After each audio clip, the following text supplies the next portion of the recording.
So today we're going to be looking at Europe between the years 1200 and 1500 CE. And I'll just warn you right now that this lecture is going to be a little bit like the Phantom Menace in the sense that there's a lot of political stuff and it's kind of boring. On the plus side, there's no Jar Jar Binks, so at least you can hold on to that. I'm sorry. There is a tremendous amount of vocabulary here, so you're going to have to pause the video and have all of these terms into your notebook. As you can see, there's a lot that we're going to be covering in this lecture, and like previous lectures, you might want to break up the video and watch a bit of it and take notes and then take a break and then, continue. So, the first thing we're going to look at is the political structure of Europe. And the important thing to bear in mind is that this is a decentralized system. The monarch, the king in most cases, doesn't really control a tremendous amount of land directly.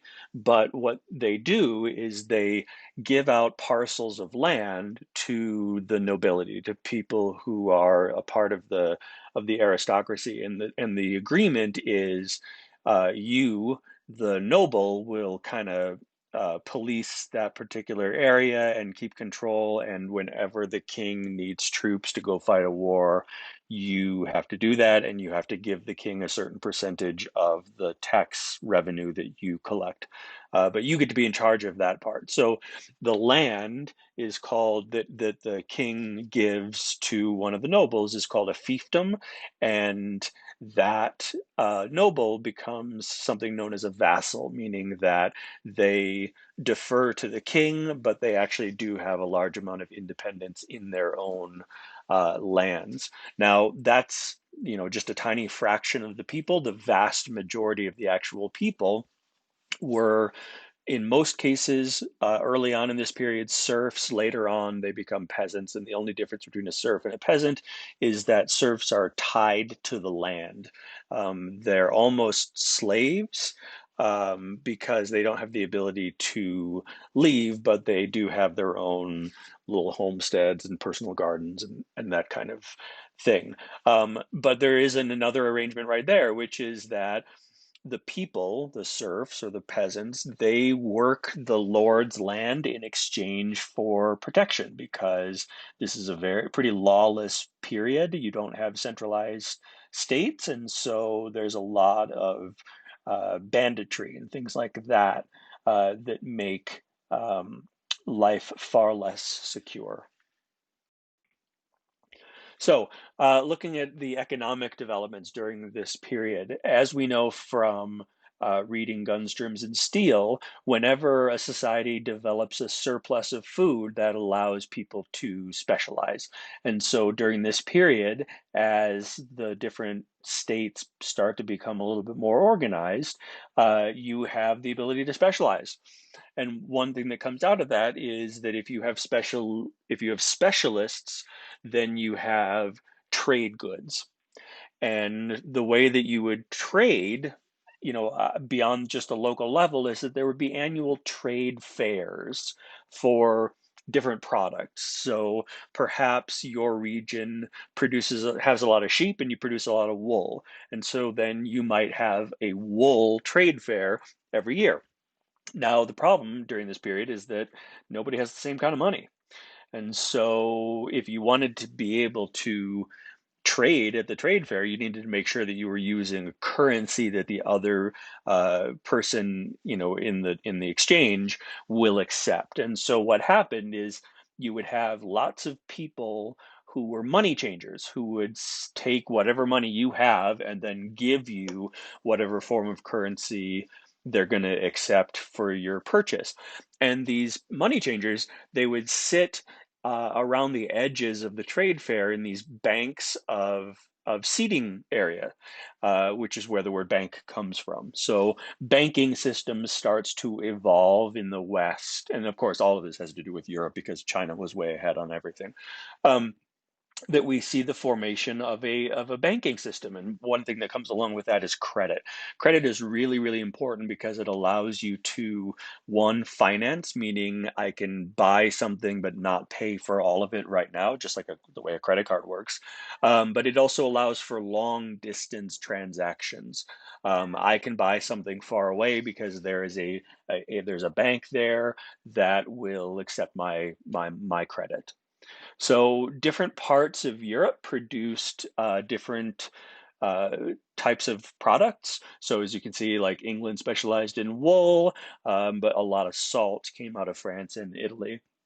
One of the things that also happens with these annual trade fairs is that the towns in which they are conducted gradually start to grow.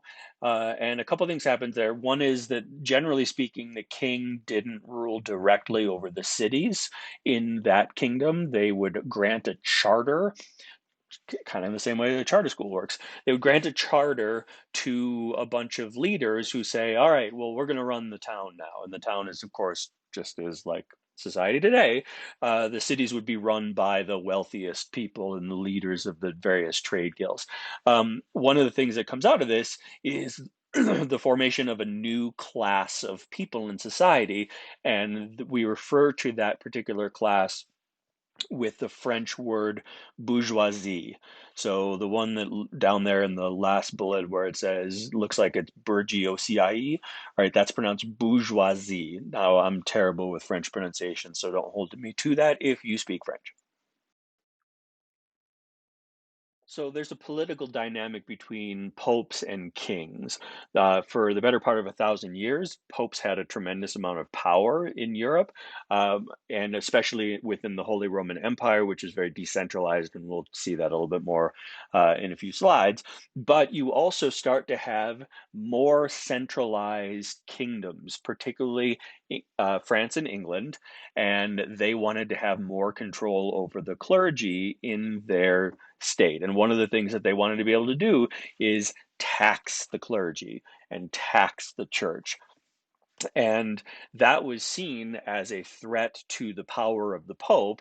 And one particular Pope named Boniface VIII said that he had complete and total supremacy over the French king. The French king basically works for the Pope, was his assertion. Now, at this point, the Pope didn't have a very large army. So that wasn't the wisest thing to do because the French king rebelled and he called forth a collection of nobles to meet with him in 1302 to figure out what to do. And this meeting is known as the Estates General, and it functions like a very primitive parliament.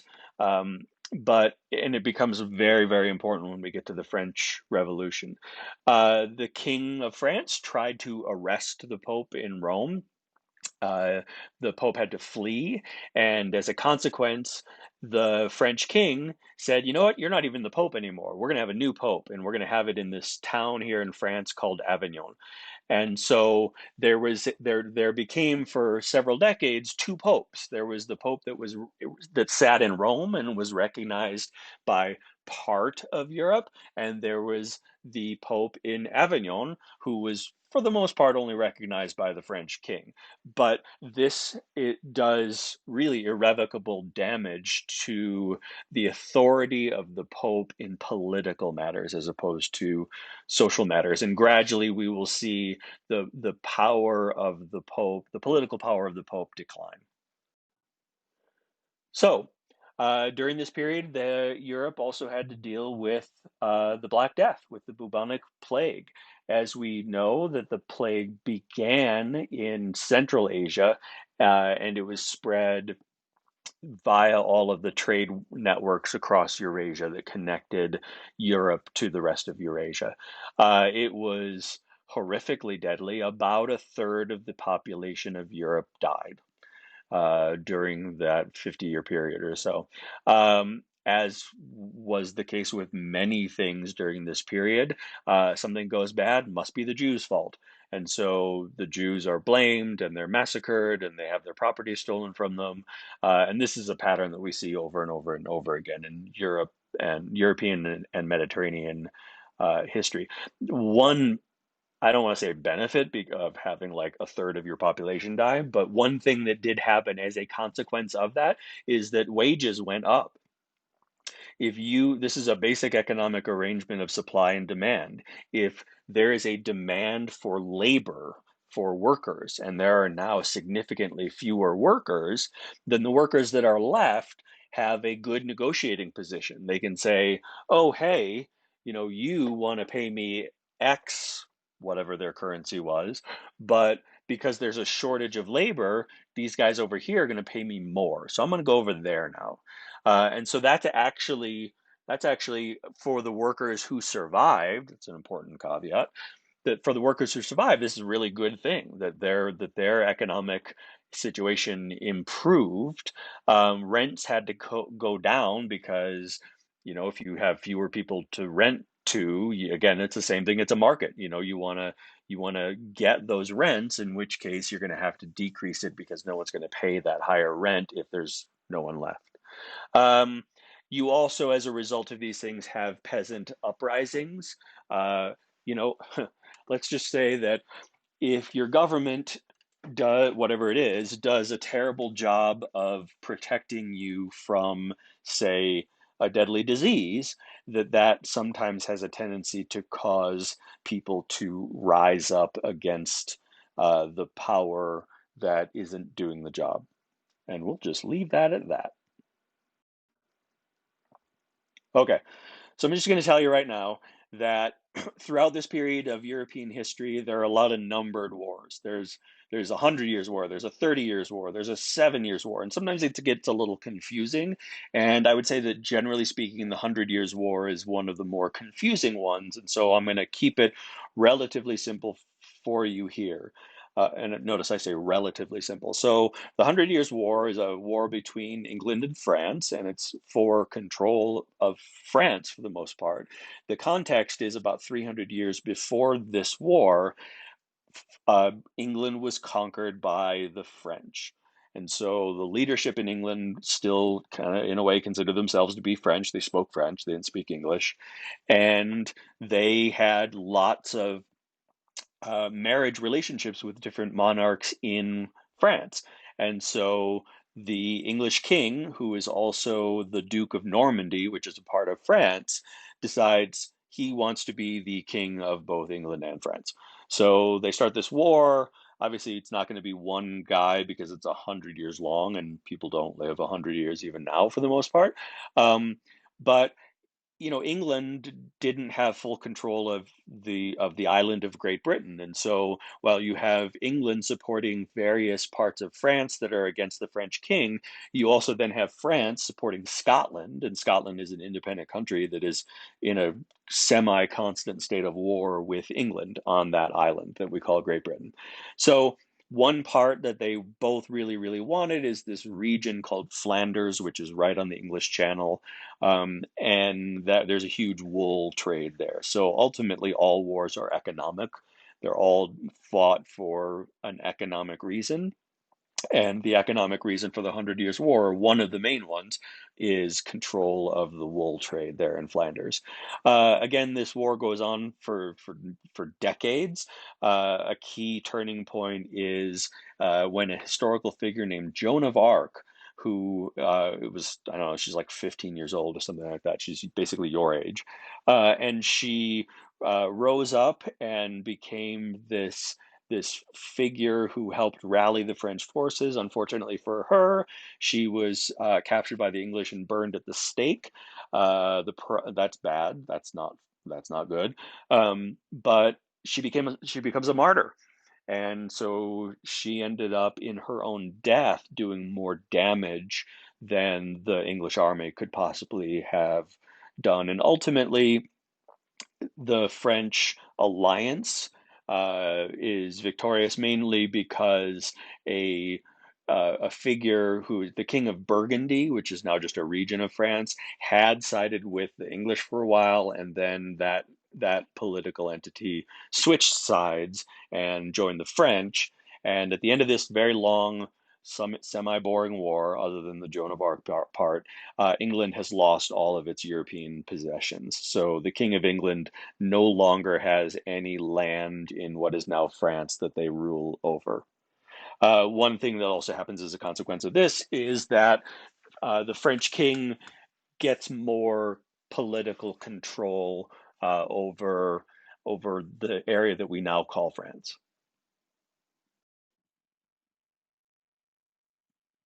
Okay, so in England during this period, you have a Norman French ruling class and a mixture of a Celtic and Anglo-Saxon commoners. So the overwhelming majority of the people spoke a version of English, but the rulers did not. The rulers spoke French, or specifically Norman French. During a lot of this period, there's a feud between two noble houses, the Lancasters and the Yorks, and the long-running series of feuds between those two houses are known as the Wars of the Roses. The Wars of the Roses come to an end in the reign of King Richard III, who is probably more well known as being the subject of a Shakespearean play. If you've ever heard the expression, my horse, my kingdom for a horse," that is a line from Shakespeare's play. The real Richard III probably didn't say that, but the real Richard III did die in battle against his opponents after murdering his nephews in order to become king. So, not the best guy. But he is defeated by a gentleman who is later known as Henry VII, who establishes the House of Tudor. And the House of Tudor is going to be with us throughout the next lecture series on Europe. His son is a pretty well known king, Henry VIII. So there was a brief mention in the last slide to Magna Carta. Magna Carta is a document that was signed by the king, which is the first time that the English king, or really any king in Europe, any monarch in Europe, surrendered some of their power. The king was kind of being a jerk in 1215, and so the aristocracy kind of brought him together and said, "All right, we're going to have this new thing, and it's called a parlement." That's a French word, so if I pronounced it incorrectly, sorry. But eventually that evolves into the word parliament, which is the thing that we know today. So parliament is a form of parliament is established in 1215.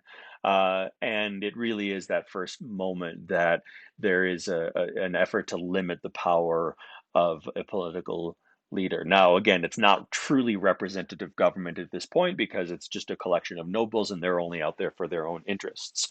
But over 800 years, it has turned into the representative body that exists today and, hysterically enough, is just as dysfunctional.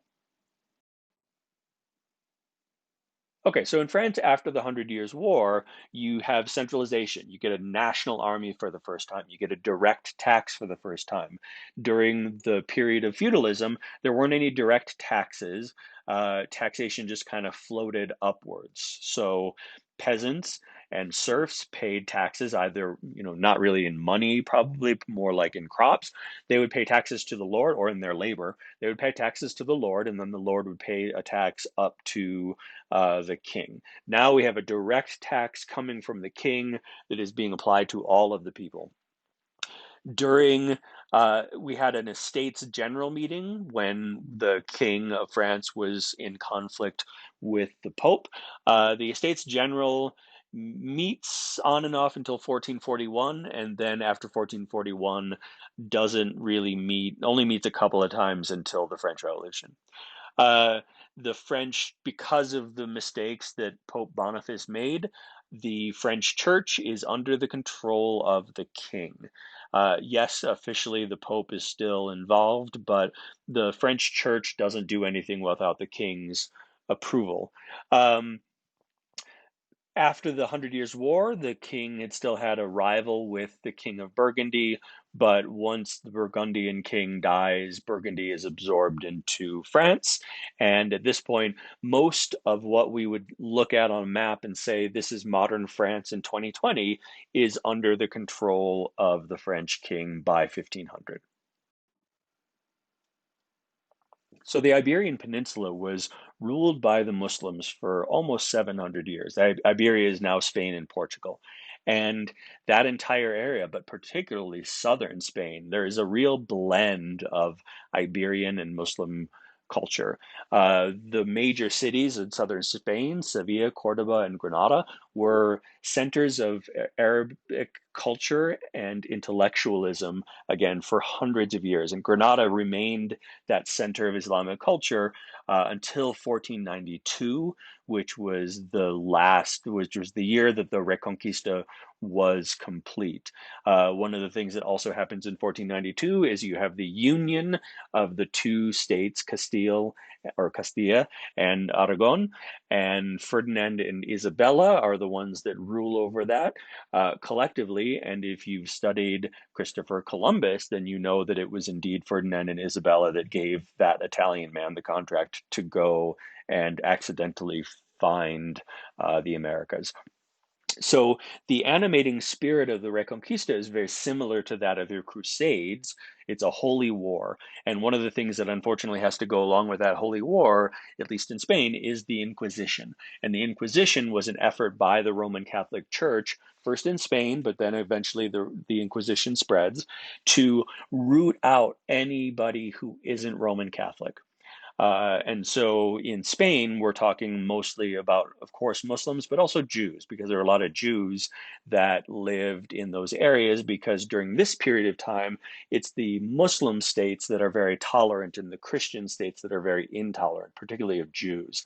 And one of the things that also happens during this period, as the Byzantine Empire collapses and is replaced by the Ottoman Empire in the 15th century, you also have the expulsion of Muslims and Jews from Spain. And so there's a population exchange by which Christians are leaving what is now Turkey, and Muslims and Jews are now leaving what is Spain. And a lot of those Muslims and Jews from Spain do actually end up in Constantinople in the Ottoman Empire to the benefit of the Ottoman Empire. So during this period of history, there is no Italy. Italy is a collection of city-states, and then a portion of it is controlled by the Holy Roman Empire. So we're going to look at a couple of these smaller states because you could take an entire college course on the Italian peninsula during this period. So the first one is the Duchy of Milan. Milan, modern city, very successful. Um, there is a power struggle within Milan between the people who are pro-Pope and the people who are pro-Holy Roman Emperor. Uh, Milan controls the trade routes into Northern Europe, so that gives it a lot of economic power, but it also controls the river valley in which it sits, and so there's a lot of agricultural products that come out of that area that Milan has control over. Another city-state is the Republic of Florence, which is not a republic. It is controlled by a family called the Medicis, who controlled Florence for hundreds of years. They manipulated those republican institutions. When we say republican in this instance, we do not mean the modern American political party. We mean those institutions that made Florence a republic. The Medicis had full control over that. Florence was not a military power, but it was one of the centers of banking in all of Europe, and it was also a major textile center. Venice was another political entity that claimed to be a republic, but it was only a republic for the 200 oligarchs that actually had a say in how the republic was run. Venice was also a military power in addition to being an economic power. They had an economic empire stretching all the way into the Black Sea. Venice's decline comes at the point at which the Ottoman Empire is in full control of the Eastern Mediterranean, which cuts Venice off from the Silk Road. And then also, once Columbus discovers the Americas, that is a further blow to the power of Venice. Venice slowly declines until finally it is put out of its misery by Napoleon. And then the last one we'll look at briefly are the Papal States. The Papal States are the lands in Italy that are controlled directly by the Pope. The Pope is the political leader of the Papal States. They They ceased to exist when modern Italy was formed, although the Pope does still have control, political control, over a tiny little piece of land inside the city of Rome called Vatican City, which is an independent political state with the Pope as its leader. All right, so the Holy Roman Empire. The Holy Roman Empire is founded by Charlemagne in 800 of the Common Era. The Pope initially is the entity that says, okay, you can be an emperor. And the Holy Roman Empire was very powerful for the first couple hundred years. Um, but eventually there becomes this political dynamic between the Pope and the emperor and who's going to be in charge of it. uh, it and I mean really slowly, starts declining. You have what's called in 1356, you have the Golden Bull, which is when the Holy Roman Empire actually becomes an elected monarchy. And so you have a small group of those states that exist within the Holy Roman Empire, and they essentially have this rotating control over the emperorship. But at that point, the emperorship, or however you say it, becomes less and less relevant as a political entity. It just kind of becomes this larger organization that all of these little independent principalities in Germany become a part of. A couple notable things. We're going to start talking about the Habsburgs, of a family, a political dynasty called the Habsburgs. They arrive on the scene here in 1273, and they do not leave the scene until the last Habsburg emperor is overthrown in just about 100 years ago, at the very end of the First World War, 1918, 1919. So that's a very long run for one noble family. The other part that is relevant here is that in 1486, they create another sort of quasi elected representative body. Of course, it's not actually a representative body because it's only the aristocracy that is being represented. Nevertheless, you have the formation of something called the Reichstag, and the Reichstag continues to exist in Germany. It is the name of the legislature in Germany today. So the Hanseatic League was a trade network. It was a network of German cities and other associated cities in places like Scandinavia and England. And they created common business practices and created a smoother banking system amongst all of those cities. And there was a political component to the Hanseatic League because if a particular king or monarch or whatever was giving those traders that are a part of the Hanseatic League, or the city states that were a part of the Hanseatic League, if they were giving the League a hard time, then the League could wage war against that monarch, and that did happen. Eventually, though, as England becomes more centralized and the Dutch start to develop trading alliances, the Hanseatic League does in fact decline. There's only so big of a market for pickled herring. And then also the discovery voyages, you have greater trade happening with the New World, and the Hanseatic League declines. But for a couple hundred years in Northern Europe, the Hanseatic League is an incredibly important unifying force, and a force for systematization of things like banking practices that to some degree are still with us today. So it's important to understand that at the beginning of this period, 1200 CE, Russia is not Russia. Russia is a very loose collection of principalities that, even by the standards of Europe, are pretty primitive.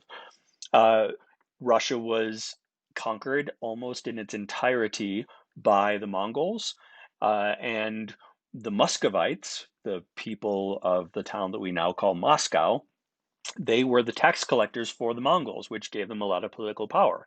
Another reason why the Muscovites become more powerful is because the Russian Orthodox Church is based in Moscow. Eventually, the tax collectors rise up against the Mongols as the Mongol Empire starts to collapse. And the Mongols are defeated in 1380. But the century and a half that the Mongols had ruled over the Muscovites had a profound and lasting impact on the culture of Russia. And to this day, the organization of the Russian military, their criminal justice system, their methods of tax collection are all heavily, heavily influenced by the Mongols hundreds of years ago. Uh, Ivan the Great was the first monarch of Russia, the first czar. He brought feudalism to Russia. Russia didn't even have feudalism until the end of the feudal period in Europe. This is why there's a really important distinction to be made between Russia and Europe. Russia has always had one foot in Europe and one foot in Asia. And so that makes it quite a bit different than the rest of the European states. Ivan's goal was to unite all ethnic Russians across all of the lands that we now refer to as Russia. And Ivan came to power just 9 years after the fall of Constantinople. And so Ivan really saw himself as that heir to Byzantium. And so he gave himself the title of Tsar. Tsar is sometimes spelled Tsar, and sometimes it is spelled Czar, but it's still a reference to Caesar, to that title that was used in antiquity as the political leader of the Roman Empire. Eventually, he conquers Novgorod, which is the Russian state right on the Baltic Sea, and that gives Russia access to the oceans for the first time. So there's some very important technological developments during this period that really drive progress. We know the degree to which technology has driven change in the era in which we live. And so the first one we'll look at is the lateen sail, which was not invented in Europe. It was invented in China, like many, many other things. The lateen sail allows you to sail into the wind. If you have a basic sail, the kinds of sails that had existed for centuries, if not millennia, you could really only go in the direction that the wind was blowing. And if the wind was not blowing in the direction that you wanted to go, then you needed to use oars. And that's a much slower process and requires a lot more labor. But with a lateen sail, which is this angled sail that you can see on the slide, you can actually do a crisscross pattern sailing into the wind. And this allows you to go in whatever direction you want. And that has obvious benefits. I'm not going to spend much time on paper or eyeglasses or the longbow, other than to say that the longbow was very accurate over very long distances, and that can make a huge difference in warfare. It made a huge difference in the Hundred Years' War.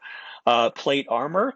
Plate armor is great until firearms, and then it's utterly useless, which is why soldiers didn't start wearing armor again until the 20th century. The cannon. Again, we'll just say that's an obvious huge benefit. Once you have cannon, the whole point of a castle is irrelevant. Mechanical clocks are very important, particularly for traveling across oceans, but we'll see that in a couple of lectures. And then the printing press. The printing press was not originally invented in Europe, but the movable type printing press that uses little metal tiles that you can rearrange in whatever order you need to be able to print whatever you want. That innovation is European, and it's incalculable the degree to which the printing press changes society. So we're going to look at a few maps now. Here you can see Europe in 1200. You can see that the degree to which the Holy Roman Empire is very large and has a control over even huge chunks of what is now modern day France. We also still have an Eastern Roman Empire or Byzantine Empire that still controls a decent amount of land in what is now Greece and modern Turkey. And you can also see that most of the southern portion of the Iberian Peninsula is still under the control of the Muslims. Moving on to 1300, you can see that the Holy Roman Empire, while it does still technically exist, some of the major principalities within it are exercising much more political power, and the emperor has less direct control. Hungary has gotten larger, the Byzantine Empire has gotten much, much smaller. The Muslims only control a tiny portion of the Iberian Peninsula. Europe in 1400, again, the Holy Roman Empire has not changed that much. The Muslims are still holding on to that same tiny portion of the Iberian Peninsula. But we also do have the rise of Muscovy, if you look in the very farthest upper right-hand corner. But we also have our friends, the Mongols, and the Golden Horn are also a player in the easternmost part of Europe. And it's very difficult to see, but in 1400, the Byzantine Empire is reduced to a tiny portion of what is now Greece and the city of Constantinople itself. And by 1500, we have the Byzantine Empire is gone, the Ottoman Empire is huge, it has conquered large portions of southeastern Europe. The Muslims are also gone from the Iberian Peninsula. And just looking at the last 50 years of this period, a lot of really important thing happens. One thing that happens around 1451, give or take, is uh, Johann Gutenberg finishes his movable type printing press, and that has massive impacts on Europe.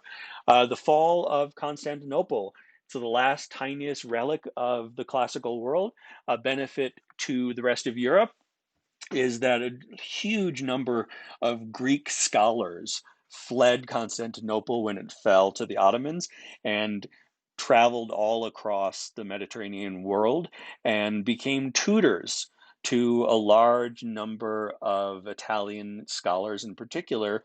And those Italian scholars become some of the founders of the Renaissance era. We also have the establishment of Muscovy, which evolved into Russia. Uh, we have the collapse of the Burgundian kingdom, and it's absorbed by France, and so that helps create modern France. As we said earlier in the lecture, Henry VIII establishes the House of Tudor, which rules over England for a very long time. The Reconquista is complete, and then in 1492, Columbus sailed the ocean blue and we move on into the modern era. Thanks for listening.